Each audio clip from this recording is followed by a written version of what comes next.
kita mulai pelajaran pada pagi hari ini. Ketua kelasnya siapa ya? Herlina, Bu. Bu. Oke, Herlina boleh dipimpin doanya. Berdoa mulai. Berdoa selesai. Beri salam. Assalamualaikum warahmatullahi wabarakatuh. Waalaikumsalam warahmatullahi wabarakatuh. Pada pertemuan pertama kali ini kita akan membahas tentang pengertian siklus akuntansi perusahaan jasa.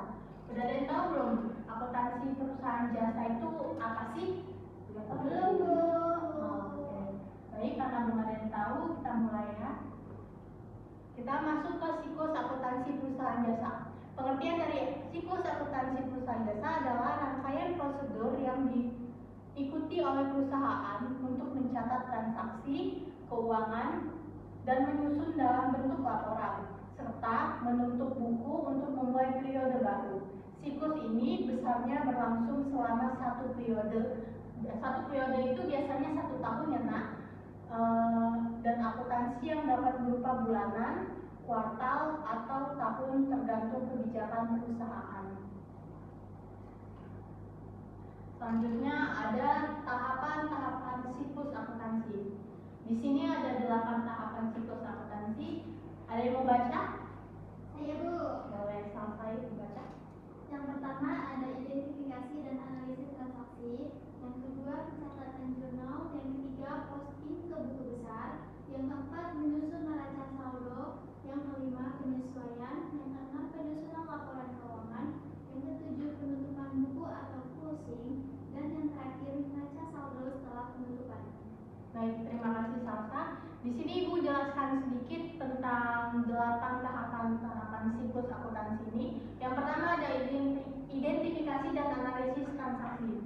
Nah, biasanya identifikasi dan analisis transaksi ini merupakan tahap yang melibatkan identifikasi serta pencatatan transaksi yang relevan dalam jurnal. Terus yang kedua ada pencatatan jurnal. Pencatatan jurnal merupakan setiap transaksi dicatat dalam bentuk jurnal umum.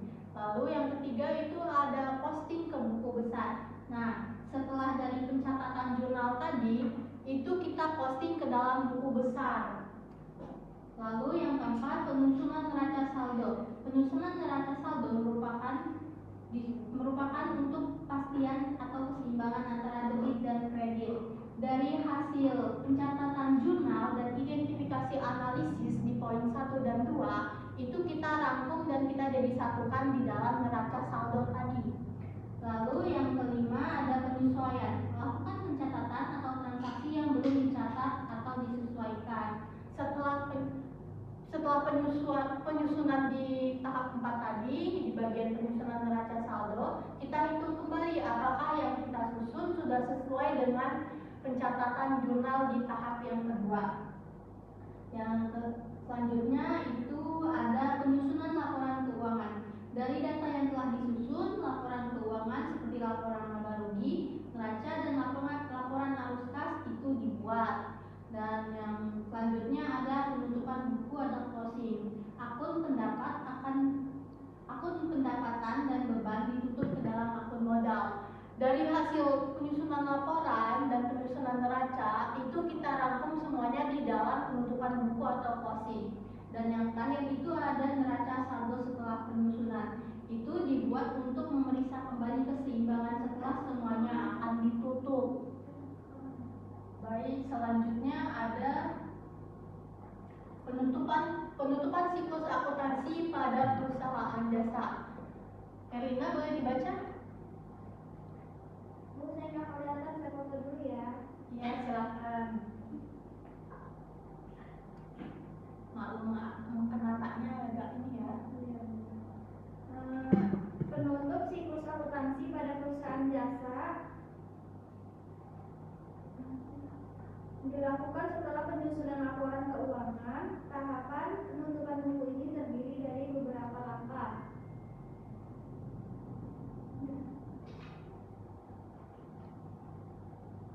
Nah, tahap-tahap penutupan siklus akuntansi perusahaan jasa. Di sini kita ada 4 tahap. Ini tahap 1 dan 2-nya. Salsa boleh silakan dibaca. Tahap yang pertama yaitu menutup akun pendapatan ke akun ikhtiar laba rugi. Pada langkah pertama, akun-akun pendapatan seperti pendapatan jasa akan dipindahkan di debit dan dikreditkan ke ikhtiar laba rugi. Ikhtisar laba rugi.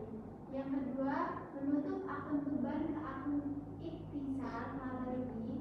Semua akun beban seperti beban gaji dan beban sewa ditutup dengan mendebit akun ikhtisar laba rugi dan mengkreditkan akun-akun beban tersebut. Baik, seperti apa yang Salsa tadi baca. Yang pertama, untuk menutup akun pendapatan ke akun ikhtisar laba rugi. Langkah yang pertama pastinya kita mengumpulkan semua laporan keuangan, baik itu pemasukan, pengeluaran, modal ataupun pengeluaran lain-lainnya. Dan yang kedua, setelah kita kumpulkan semuanya, kita jadikan satu dalam bentuk buku besar yang akan kita tutup dengan menggunakan perhitungan laba rugi dengan akun-akun beban. Selanjutnya yang ketiga itu ada Fadila, boleh tolong dibaca? Ada Bu. Makanan yang kelihatan juga dia Bu.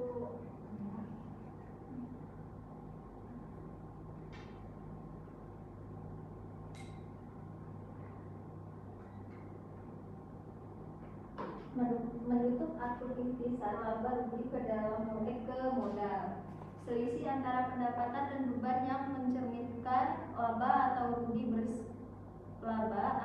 bersih akan ditutup ke akun modal. Jika perusahaan memperoleh laba, akun ikhtisar laba rugi akan didebit dan di akun modal dikredit. Lanjut Bu. Ya, Yang keempat, menutup akun Private jika ada. Jika pemilik perusahaan melakukan penarikan Private, saldo akun Private juga harus ditutup ke akun modal. Baik, kalau yang di poin 3 tadi, yang di sini dia menutup akun laba rugi. Berarti di sini yang dia hitung hanya laba ruginya saja, sedangkan yang di poin 3 menutup akun ikhtisar ke modal. Berarti otomatis dia hanya menghitung masukan neraca keuangan modalnya saja. Dan yang keempat itu menutup akun private jika ada. Karena nggak semua perusahaan itu mempunyai private pengeluarannya, ya. Jadi biasanya yang menggunakan penutupan akun private ini hanya perusahaan-perusahaan jasa besar seperti Gojek atau jasa pengiriman seperti JNT, JNI, JNE, ya, dan lain-lainnya.